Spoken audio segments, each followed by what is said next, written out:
What's up, and welcome to another edition of Locked On NBA, the biggest stories with the local experts. I'm your host, Jackson Gatlin, also host of Locked On Rockets right here on the Locked On Podcast Network. Today, we'll be chatting with David Locke from Locked On Jazz as longtime head coach of the Utah Jazz, Quin Snyder, stepping down from his role with the organization.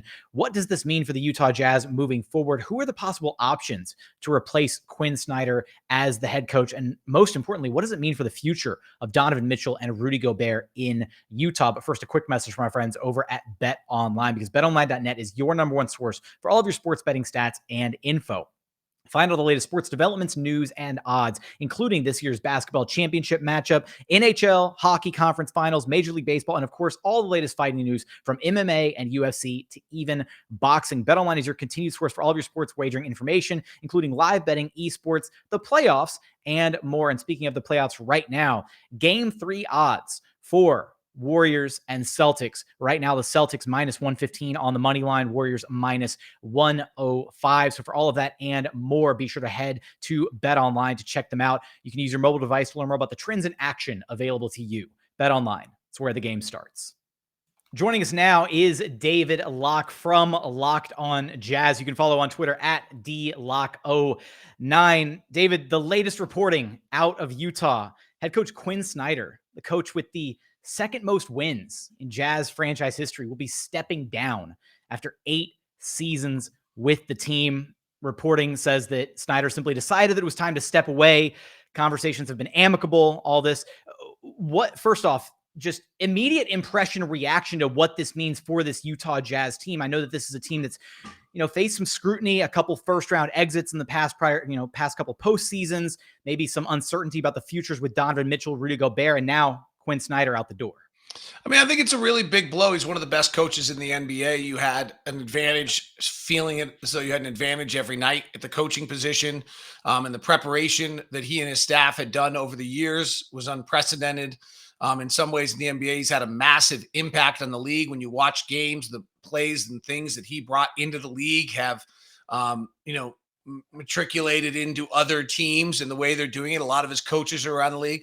I don't know that I think it's a death blow. I think it's a big deal. Let's not minimize when you have a great coach. It doesn't prohibit you from getting another good coach. And the Jazz franchise has 2 of the top 20 players in the NBA on the roster right now, and has a owner that has shown the willingness to pay a luxury tax, and has 1 or 2 of the best general managers of roster building of anyone in the NBA, or one of the top 3, depending, Danny Ainge's track record in Boston's, Pat Riley's pretty good, and Bob Myers is pretty good, though Myers has done it with 1 team. Ainge really built 2 teams that ended up in the NBA finals. So there's a lot to still offer for the Jazz organization to whoever the next coach may be. But it's certainly a massive moment, second winningest all-time coach behind Jerry Sloan, and moreover, the coach that kind of brought the Jazz into the next era. And I think that's what, he, over the last 8 years, he really reformed who the Jazz are. Was this, David, to you almost, an unfortunate logical next step? You're looking at, where can this Jazz team maybe potentially improve at the margins? You've got your 2 star players in Donovan Mitchell, Rudy Gobert. And if they're content on keeping those 2, like, where else do you look to make an improvement? Because it would have been another, had they not moved away from Snyder, had he not stepped down, would it have just been another run it back next season and let's see how it goes again? I don't think there's any chance it'd be a run it back next season. This team had just too many issues.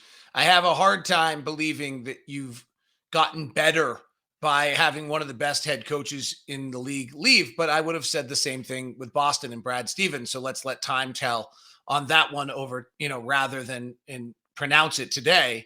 It's going to be something new for the Jazz.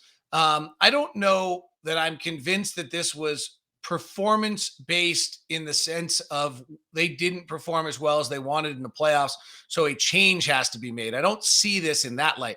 I see that Quinn saying, hey, they need a different voice if that's what this franchise is going to be. I see it as 8 years of wear and tear, and particularly the last 3 have been devastatingly tiring with the COVID impact on the last 3 seasons. And so I do see it in the realm of, I'm going to step away. I'm not sure I have the voice to do this, and I might need a fresh start somewhere. If he was a professor, you'd give him a sabbatical and you'd put him back in charge in a year, but we can't do that in the NBA. More importantly from this, David, what does this mean for the future of Donovan Mitchell, a guy who was committed long-term to this Jazz organization? There have been question marks about his future with this team. This is a guy that had a lot of confidence in Quin Snyder as his head coach. Does this necessarily mean could this be the Jazz moving in a completely different direction? How do you interpret this as far as Donovan Mitchell is concerned? I don't know if I think it has I know that's the logical next place to go. I'm not sure it has a big impact. I could make a claim right now that I think it actually increases the chance that Donovan and Rudy come back because it'll be under a new voice.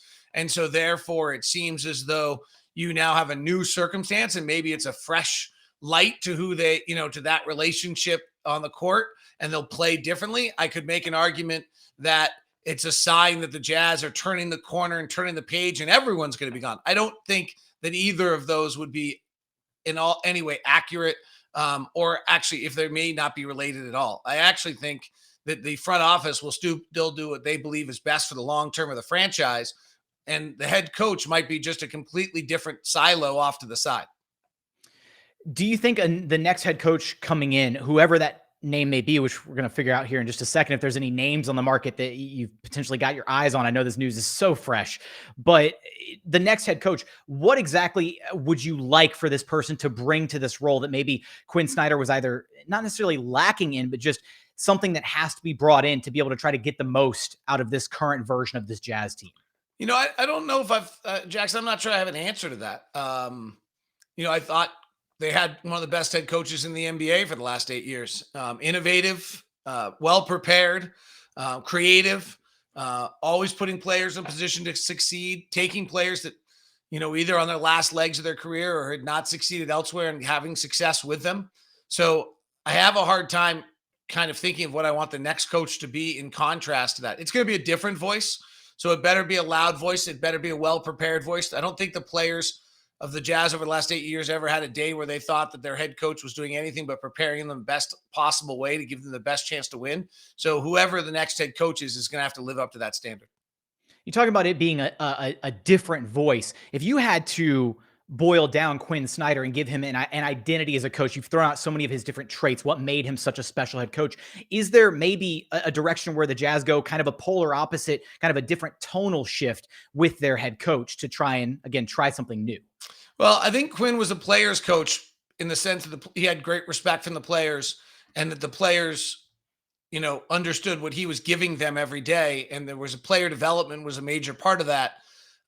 So, the answer on that is, well, then we go to a hard-nosed coach. I don't think that one is the easy, pendulum swing here, because I don't think Quin was soft either.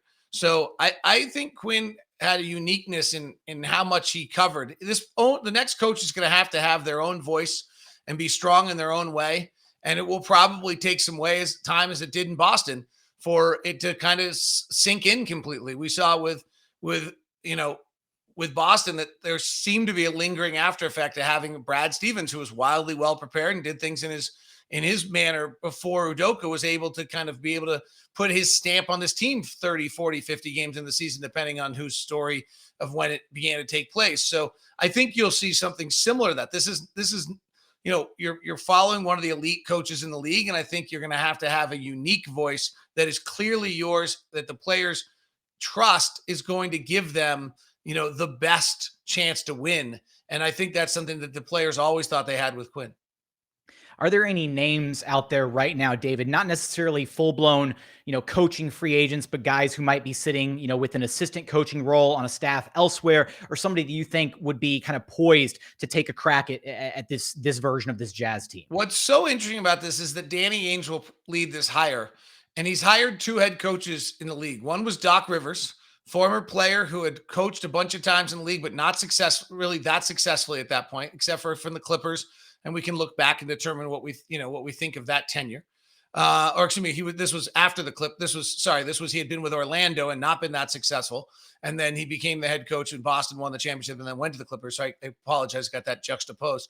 His other hire was Brad Stevens out of Butler, having never coached 1 minute in the NBA.